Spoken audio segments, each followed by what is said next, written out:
Hello, everyone, and welcome to Late Night Football. And well, I tell you what, I've got all my predictions wrong this weekend. I've got all of them wrong. Some would say the jinx was in place this week. I think the jinx was definitely in place this weekend. But it finishes Arsenal nil, Burnley one. Is that a surprise? I think it's a surprise. I think it's a surprising result. But I did say that I don't see Burnley where the goals are coming from Burnley, and they weren't coming from Burnley. So Arsenal decided, what, let's give them a helping hand. Let's score a goal for them. And Aubameyang has been having trouble scoring goals. So he scores one today, but he scores it in the wrong end. But what a crazy second half that was. And there's a lot to talk about. And in all seriousness, though, there's a lot of trouble now for Arsenal. And I'll talk about all of it because it's quite incredible. It's quite incredible what's happening to Arsenal. And I'm smiling, I'm laughing on the inside, but quite frankly, when you understand the gravity of what we're witnessing with Arsenal, it's almost it's stunning in some ways, and you have to wonder in some ways the FA Cup win that they got was in this of last season. How much of that is actually keeping Arteta in the job now?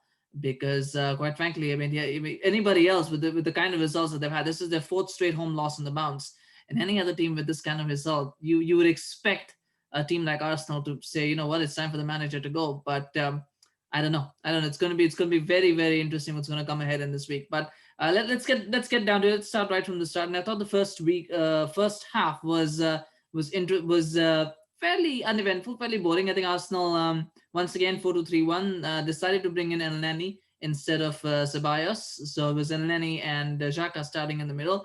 Again, you're playing Burnley. You're not playing Manchester City. So why the need for two CDMs? That's like it's always, this is a team famously that's lacking creativity, right? Everybody knows they're lacking creativity. So why do you go with two CDMs? I don't understand. Particularly when your number 10 is technically a striker, right? It's basically a 4-4-4-2-2-2. If you want to talk it like that, it's like more like a 4-4-2 as well at times, 4-4-1-1. But Lacazette isn't someone who's going to create, is going to make those killer passes. He's someone who's going to finish chances off. So if you've got that, you need someone in midfield to try and link play together, to link defense and attack. And you know, maybe Arteta knows better, maybe he doesn't. I don't know, but he decided to go with two CDMs today. So it was ultra defensive, but they still fashioned a few chances. Lacazette actually had two very good chances in the first half that he should have taken. And the first one was a missed kick, which when you're not in form, you're not confident, it happens all the time. And then there was another chance that came as well, which he should have scored from. So there were two guilted chances for Lacazette to score from, and he missed both of them. Obviously, Arsenal were the better team. I think there was a chance for Chris Wood at the other end, which he also should have scored from. And funnily enough, he was actually yelling at Dwight McNeil for something. I think he was probably at first yelling at himself, but then he decided, what, I'll just have a go at McNeil because McNeil's the younger Samaritan in that team. But that was the first half. I think Arsenal would rue those chances that they missed, and overall their play wasn't anything to write home about. I think they were struggling with the two CDMs. Willian was pretty much anonymous throughout the game, and again, there are questions to be answered, and we'll talk about that. But the bright spot in that first half, and for most of that game actually, was Bukayo Saka. And I thought he was excellent in the first half. He was driving forward every time he had the ball. He was running at the defenders. The defenders were kind of backing off of him, kind of a bit scared, didn't know what to do. And I was thinking to myself, this is what Arsenal need. Even if they don't have, creative passers in midfield, what they need is players driving, rather than always trying to look for the safe pass or trying to look for the forward pass. Sometimes you just need players to drive with the ball a little bit. Just, go forward, try and give the defense something to worry about instead of always just trying to pass through and um, creating, trying to find gaps every time, because sometimes that creates confusion. I thought Pope was pretty solid throughout the game, and he had some good moments. But then we come to the second half, and this is where things changed. And I said at halftime, I thought Arsenal were pretty good. As always, I felt Burnley lacked that cutting edge, and I don't think that was not true today. I think they lacked that cutting edge in front of goal. They had a few chances where they could have played, play it in, where they could have probably taken, made a good pass, maybe taken a shot on, or done something. They didn't have that. And in that second half, I think Arteta had whatever he spoke at halftime, it worked. To his credit, it worked. Arsenal came out. They were looking very on it. They were sharp. They were chasing after the ball, putting in the effort. They had three very good chances to score. Maybe Pope did the routine job, but still, there were good chances that Arsenal could have taken. and you felt like it was a matter of time. If it was 11v11, it was a matter of time that Burnley were going to capitulate and Arsenal were going to get the goal that they deserved up to that point. I think that was going to happen, and then the red card happens. And I mean, the thing is here is it's a foul from Xhaka on McNeil. Happens all the time. It's a cynical foul. You get a yellow card for it. Totally fine. McNeil kind of overreacts a little bit. I think these things happen all the time. Xhaka, I think, was just he's one of those hothead players, right? He's like he's got an issue with his temperament in many games, and this is something the Arsenal fans have noted for a long time. He's got issues with temperament, so he kind of goes into it, probably because he's thinking this young upstart is trying to talk me off, so he goes back on it. Westwood comes in, and I think Westwood was trying to calm him down, but what inadvertently what happened is Xhaka slipped and he fell, and like it basically so to him it might have felt like Westwood was pulling him away. So he gets up and then he thinks Westwood is kind of creating issues, so he goes after Westwood. Once you put your hand around the throat of someone on a football field, I mean, you can't do that anywhere really, but you do that on a football field, you're going to get sent off. And the red card was absolutely right. He should have been sent off. It was a moment of madness. He didn't need to do it. And basically, what he essentially did was he put his team, in trouble, because at that point, Arsenal were the better team. They were going to score, and that's all. All the good work that they had done, for those first 10 minutes of the half, it's all gone because now Xhaka's off. So that it was it was a silly foul, a silly red card, and it was completely avoidable. And I mean, I'm sure Arsenal fans have a lot to say about that, but I thought that was stupid. And then the thing about that is that Arsenal actually had a couple of good chances even after that. I thought Ceballos came on at that point, and that was what I was talking about. Ceballos came on, and immediately Arsenal actually looked a little more creative. They had a creative force in midfield, and for the love of me, I cannot understand why Ceballos doesn't start games. I can understand you want to have Partey, and you want to put Partey in the midfield. So you play Partey and maybe you play Xhaka because you want to give Partey that license to go forward. That's fine. I don't think he needs to do that, but he wants to do that.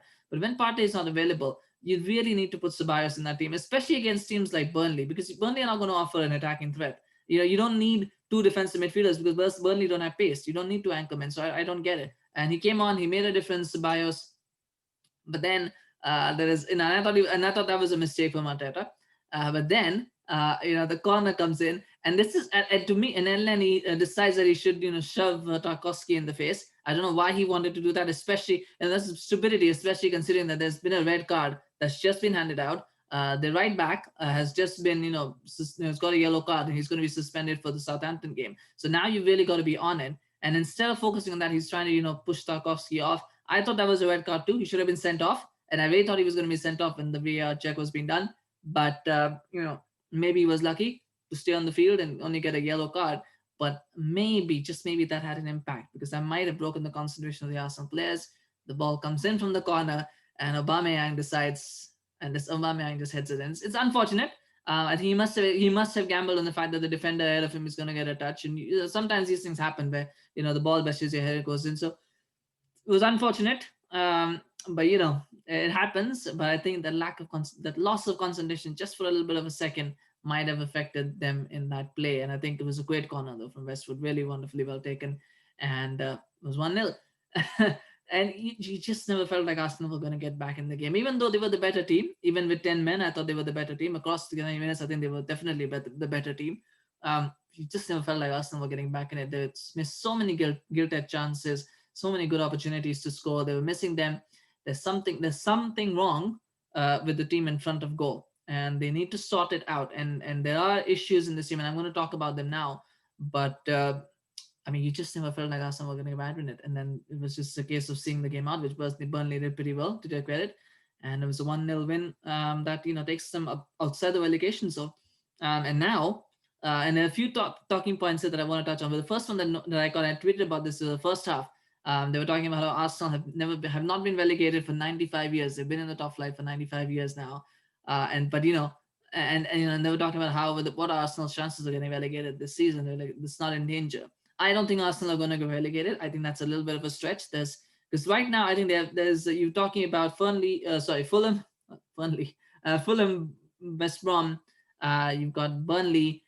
You've got Sheffield United, and you've got Brighton. I think those 5 teams are worse off than Arsenal. So Arsenal may not be. It's not being the 6th worst team is not what you want as an Arsenal fan. But being the 6th worst team means that you should survive. Now things can change and things can happen, but you feel like they're going to survive just because there's 5 teams that are worse than them in the league. So I don't think they're going to get relegated. But the fact that we're talking about it is just funny to me. Like, who would have thought that you talk about Arsenal, and this is commentary. Commentators are serious, right? We do banter all the time. We banter Manchester United as well, but that they're going to get relegated and stuff. But on a serious note, on serious commentary, the guys discussing relegation prospects for Arsenal. I thought that was very, very indicative of where Arsenal are at this point. So that was one thing that I was surprised. I put a tweet out about that. I normally don't put tweet about such random things, but I put it out because I thought that was really interesting to watch. But more importantly, I think when you look at the team, I think first off, a lot of the defeat, a lot of it, the blame lies on Arteta, and he didn't do a lot wrong. I think he didn't do a lot wrong today. Arsenal played really well today. Actually, they not really well, but they played well. They didn't play badly today. They weren't poor today. They created chances. They couldn't finish them. They were pretty solid defensively, aside from that one lapse of concentration. They were pretty solid defensively. It's not that hard to be defensively solid against Burnley because Burnley don't create much. But still, they were pretty good. They did what they had to do. The problems with the team selection. First up, as obviously I said, two CDMs. You don't need two CDMs against Burnley. The fact that you put two CDMs basically means that you don't trust that defense. And so I said this. I think Arsenal have improved defensively under Arteta, and they have. But they also feels. But if you've improved defensively, you don't need to start two CDMs. So maybe partly Arteta doesn't trust his defense fully to try to play two CDMs. So that is an area of concern. The big thing though is Willian starting, and he's had a tough time of it. Now Pepe is not available, fair enough, but it's you've got to start thinking about maybe Arsenal have got a lot of talented youngsters at the moment. They've got Martinelli who's injured, they've got Balogun, they've got Nketiah, they've got Aziz, Nice Nelson, Smith Rowe. I mean, they've got good players. I'm not saying that they're world class players or that they're going to become world class players, but they're good young players. And you've got to start wondering, is Arteta the man that's going to help them grow? And when are their chances going to come? Because right now, Arsenal are basically, based on league position, leave alone the fact that this is Arsenal, you're talking about a team that's basically bottom table, right? So are these young players now not good enough to start for a bottom table team? And if they're not, then why are they at Arsenal? Right? And if they are, then why is Arteta not starting them? At some point, this obsession with Willian was bad to that. I can't remember. I think there was only one good chance that he created with Saka ballooned over because it came too quick to him. But aside from that, his corners were bad. His crossing was pretty off. Like, every time he crossed, it was just like, okay, fair enough. Burnley just cleared it away. So what does he offer to this team? Beyond just running around, providing defensive cover, which I don't think they need against teams like Burnley. So why, would it be bad to start Nketiah instead of Willian? Aubameyang is not scoring goals up front, so maybe he can play as a winger. You can put Nketiah in. You could bring in, Rice Nelson or Smith Rowe instead of Lacazette. Maybe change the system. You could do that. You've got Miguel Aziz. I'm sure Miguel Aziz is probably better than Xhaka right now. You must be wondering there. You've got Balogun, who's also a very, very highly rated striker. You've got Aubameyang, who's not firing, and I get it. You don't want to take that risk about dropping Aubameyang because he's such a critical player. He's the captain of the team. It's the same as Harry Maguire at Manchester United. The thing around his arm causes an issue when you want to drop him. But it's about sending messages. And sometimes you got to send those messages that no matter who you are, if you're not performing well, you've got to be dropped. And it might cause friction in the dressing room. It might cause problems. But the fact is, fans like that. Managers gain respect by doing stuff like that, especially if the results turn around. He needs that. That to me, that's the big question mark on Arteta is team selections. And the fact that maybe he's starting to, it's what happens usually is when managers start getting under pressure. The one thing that probably saves them is the fact that the players are on their side. And then, you start doing things to keep players on side because you don't want to lose that dressing room. Because once you lose that dressing room, it all goes pear-shaped. So maybe he's starting to think about that. Maybe he's starting to think, I need to play certain players because if I don't play them, they're going to make a noise. But that's an issue. I thought Aubameyang today was, again, he had a few chances. He didn't take them. He always scored the own goal. He was poor today. And again, it's every game that passes by, that question of that contract is going to become louder and louder and louder and louder. And I don't think he's checked out because he's got his contract. I don't think that is the case. The timing is unfortunate, but I think what's happening is because he's lacking confidence, the things are not coming as naturally to him, and he doesn't have the support around him to allow him to get back into form. And so what's happening is basically that spotlight is getting magnified and magnified and magnified, particularly because Arsenal have lack creativity. In a game like this where they had so many chances, if you don't put them away, then there are question marks that need to be asked. So that's an issue with Aubameyang. Xhaka, I mean, I mean, there are lots of questions of why he even starts games. But today, I think he proved that he shouldn't be starting games. And quite frankly, I mean, he shouldn't be anywhere near that team, because these are moments, these are moments that define games, and but sometimes football is played in the mind, right? And you've got to keep a cool head, especially because your team is on top. Arsenal were on top at that time. That's why do you want to do stuff that's going to endanger your chances? But I mean, that's a question that needs to be asked. I'm sure Twitter's going to be going in meltdown about that for sure. But on a positive note, I thought Saka was really good. I mean, there are things to build for Arsenal. That Saka was really good. I thought Holding and Gabriel were good. Again, it's hard to judge the defense against Burnley, because Burnley are not a very good side offensively. They don't really create a lot. They don't really do a lot. But I thought they were good. There are pieces there. I thought Bellerin was not so good. Tierney was not so good. But there are pieces, just little small pieces where Arsenal can look to build around. The question is Arteta the right person to build it? And now after this result, is it time for Arteta to go? And you have to question that. And then the fact is he's won the FA Cup, and I firmly believe, and I asked this question at the start, and I firmly believe that is the only thing that's keeping him in the job. The fact that he has won the FA Cup, the fact that he's done so well in the cups. Remember, Arsenal beaten Liverpool in the League Cup. They're still in the quarterfinals of the Carabao Cup. At the end of the day, if Arteta can pull out another cup win, and if he can win or if he can win the Europa League, then it doesn't matter whether you finish 17th or whether you finish 7th, because if you win the Europa League, you qualify for the Champions League. So, and the same with the Carabao Cup. If you win the Carabao Cup, then it doesn't really matter whether you finish 7th or 17th, because you're going to play Europa League next season. So, or the FA Cup for that matter. So Arsenal, maybe it's the cup runs that are keeping him in the job. As long as he's not going to go too far below. I think if Arsenal start looking like a relegated team, like if they're going to get into relegation position, then I think questions will be asked. But I think for now, the fact that the Arsenal have done well in the cup so far, I think that's going to keep him in the job. I do feel that Arteta at some point, when we get to February, he's probably going to start prioritizing the cups over the league. Assuming, of course, that Arsenal are in a position where they can prioritize that and they're not sucked into a relegation battle or something like that. Then I think he will prioritize that. I still feel that Arsenal have a trick or two up their sleeve in the cups. So, that's just my paranoia and just me knowing what Arsenal are capable of. The moment you write them off is the moment they come back and they surprise you. But it is looking grim. It is looking grim for Arteta. But, I think for now, if the players will, I think things are just on side for him. I think he should survive. They've got two big games coming up, Southampton and Leicester.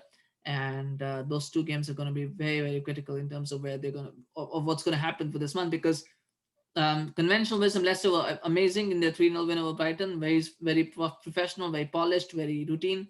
So that's the way Leicester, and they always seem, Leicester always, Jamie Vardy seems to like playing against Arsenal, Leicester seems to like playing against Arsenal. So that's a big game. Because Southampton were flying high. They were again brilliant today against Sheffield United.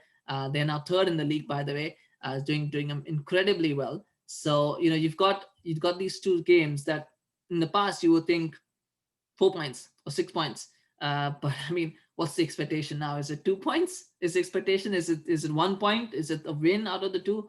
What happens if Arsenal don't win those two? Then where do they be? Where do they get to be? And in the league, I mean, it's a whole different scenario right now. I think it's a whole, what is the expectations? What are the management of those expectations of Arsenal? What is the understanding now going forward for this league? Is it a case of let's see how far let's just focus on the cups and then let's try and finish as high as we can in the league? Or is it a case of let's try and preserve our Premier League status? I mean, I shouldn't come to that, but let's make sure that we can preserve our Premier League status over trying to win a cup or two. I don't know. I have no answer to that. But I mean, my condolences to Arsenal fans. I know the banter is going to be there. I think there's going to be a lot of banter. I mean, I've been guilty of a few as well. But I mean, Arsenal. I mean, they dug their own grave today. I think that's just the point. They dug their own grave. But full time, Arsenal 0, Burnley 1, and with that, Burnley are out of the relegation zone. Arsenal are now, I believe they are 15th now, and in the league they are 15th. It's an incredible league season because of what's happened. But yeah, just a quick look at that. I thought Yeah, Arsenal 15th, 13 points. They're only 5 points above the relegation zone. That's where they are right now. 5 points. Burnley have a game in hand, but you would hope that they would lose that one because that's against Manchester United. Uh, but yeah, they are currently they are in trouble. They're in some trouble, not entirely in trouble, but they are in trouble in some ways. But also look at the top. Leicester are third, 24 points. Southampton fourth with 23 points. United and City are eighth and ninth, though United and City both have a game in hand, and if they win those, well, Leicester will still be third, but they could go above. Well, United can go up above Southampton if they win their game in hand, depending on goal difference, of course. And Manchester City can go level with Southampton. Again, they'll probably go top or ahead of them on goal difference, but that is what the table looks like right now. It's an incredible season and table, but it's real logjam at the top. There's a real logjam at the bottom, and I tell you what, it's hard predicting stuff. I got all of them wrong. So it's hard predicting what's going to happen this season. Maybe I'll try again. We've got games coming up Tuesday, Wednesday, Thursday. So maybe I might do a preview show tomorrow, and I'll try and do some more predictions, and we'll see how many of them I get right. But I got all my 5 predictions wrong this weekend. In some ways I'm happy about it. In some ways because because the results have been favorable in some ways, but well, not entirely happy about all of them. But yeah, I mean, in some ways it's not a bad thing. But in some cases, yeah, it's surprising result. But anyway, enjoy the rest of your weekend, what's left of it. Have a good morning or evening or night, whatever time you're watching this. And I'll see you again very, very soon. But take care. Have a good day. And please remember to subscribe to the channel if you're new. Want to see if you can get to 130 subscribers. I really appreciate the support that your subscription provides. So please do subscribe. It would really mean a lot, and it really helped me continue to produce this engaging and exciting content for all of you guys. But thank you so much. Have a good day. Bye bye.